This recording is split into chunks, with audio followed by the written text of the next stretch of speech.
Om Shanti.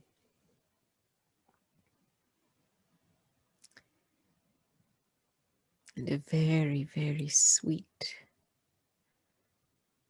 lovely good morning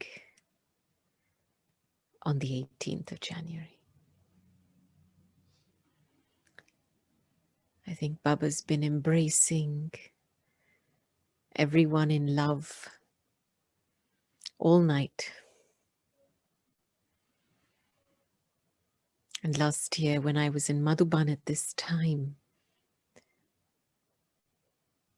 everyone was up all night as the Tower of Peace, Baba's room, were being decorated with flowers. So Baba's Murli today is so relevant for these times. And you see how timeless truth is. And timeless God is. And Sakar Baba embodied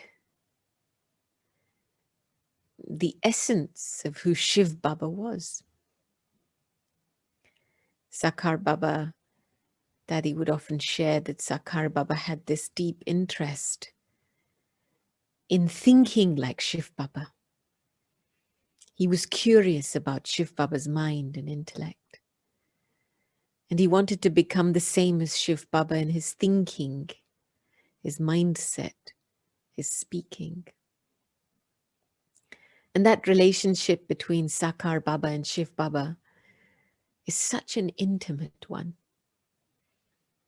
How even though the Murli at that time was spoken for the first time to everybody in the room, including Brahma Baba was that humble student listening to the version spoken through his mouth first, through his ears, and yet being in the gathering with everyone else.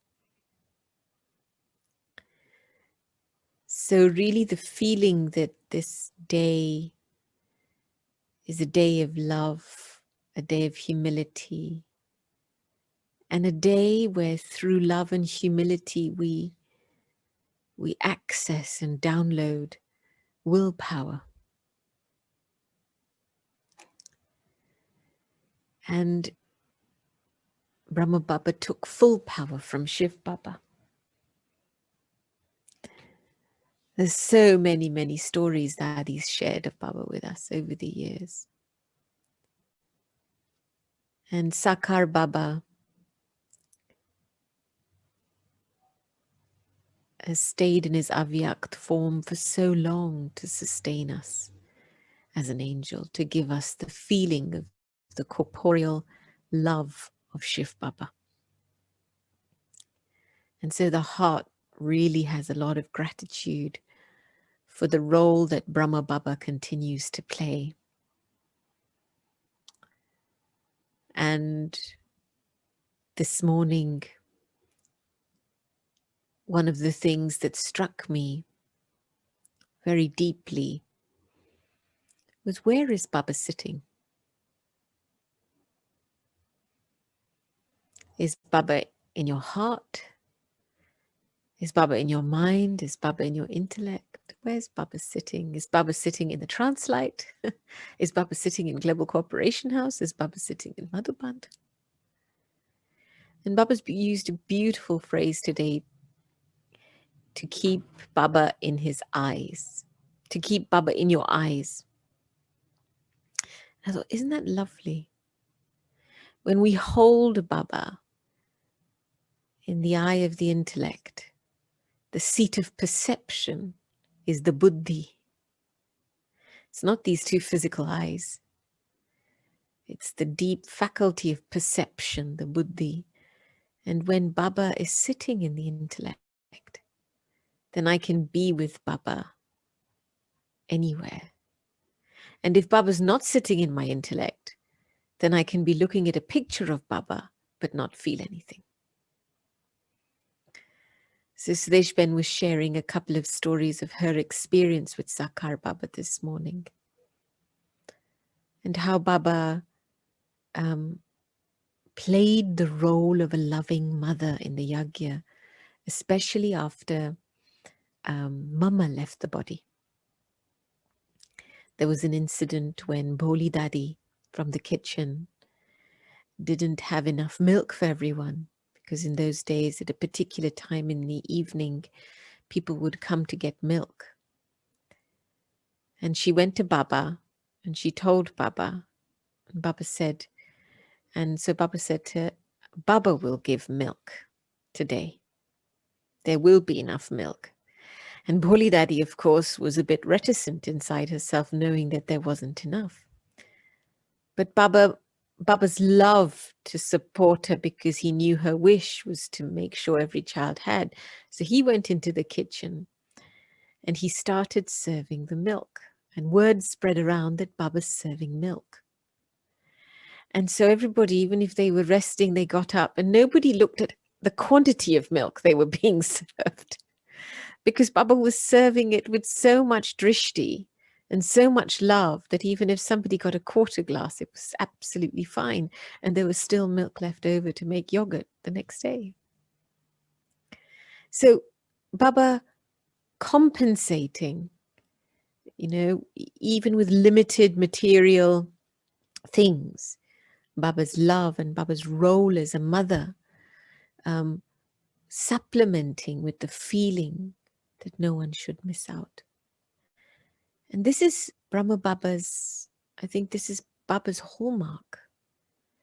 There's no, you can't say Baba was inclusive, because he was never exclusive. And Baba was all embracing. Baba would eat after the children had eaten. Baba would wait for the children who would make the long trek up the mountain. He would have a bowl of hot water. He would soak the feet of the children in hot water. I'm sure that's where your footbath is creating a wonderful memorial, because you will have also had your feet bathed by Baba at some point. And Baba's sense of humor, Baba was, Baba, Baba, we see all the frill that happens now to create comfort for souls, because they like to see something decorated. It pleases the eye. But Daddy would often tell us that when Baba would travel to either Bombay or Delhi, and the children would be waiting at the station with garlands and everything, then Baba would get off a stop earlier, and he'd make his own way to the center. And all the children would be waiting. They're waiting for Baba, and then realize he's not on the train. He's gotten off. And then Baba would be at the center before them, and he'd be there to welcome them. So Baba never liked a fuss. Very straightforward, simple, essenceful. And another time I remember Daddy saying, she was in Pune. And in Pune, of course, in those days, service was starting and not much was happening. And so Daddy wrote Baba a letter, Sakar Baba a letter on service is slow and this is not happening and I don't have this and it's not many people coming. And you know what Sakar Baba did? He sent some dead flies back to Daddy in an envelope. That was it. Because there's an expression in Hindi, you sitting around killing flies, you're doing nothing. And there was a loud message in that to say, don't sit around, create your hands. So Baba was, Baba never let the serviceable children sit still. And Daddy's always had this experience that whenever she'd arrive in Madhuban, Baba would only leave her in Madhuban for 1 or 2 days and then say, go and do something else. And on one occasion, she'd come to Madhuban after a long spell. And she was really looking forward to spending time with Baba. There was a big teacher's bhatti. And as soon as she arrived, that evening, Baba said to her, Baba wants you to go tomorrow to meet some Maharaja of some district. And of course, she got very upset and it showed on her face. And then Baba just went silent. And Daddy knew something was wrong. And so Daddy approached Didi and said, have I said something wrong? And Didi said, "Did you change your face when Baba was asking you to leave?"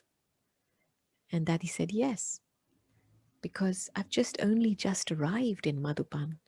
I want to spend time with Sakar Baba." And Didi said, "Baba knows what's beneficial for you. Do you trust Baba?" And then Daddy went to Baba and apologized and said, "Baba, sorry for changing my face and sorry for being sulky about not going." And she went, she packed her bags and she went. She was gone for about a week, 10 days. And when she came back, Baba had the red carpet laid out for her. Baba embraced her. Baba had her at every meal. And it was just such a joyous occasion for Daddy. And it was the same for Sudeshben. She was sharing this morning how people would come for 8 to 10 days in those days for a bhatti. And whenever she would come, Baba would send her off in 3 or 4 days. And one time she said to Baba, "But Baba, can't I enjoy bhatti either?" And Baba replied to her to say, "Well, when the clouds come to the Father and they become full, they have to go and shower." And I felt in that moment, Baba knew the pulse of every soul. There comes a moment when we've received enough and we have to, an avenue opens up for us to give. And so trusting the drama, trusting Baba. So Baba's Murli today, very straightforward, as was Sakar Baba. And very, very beautiful.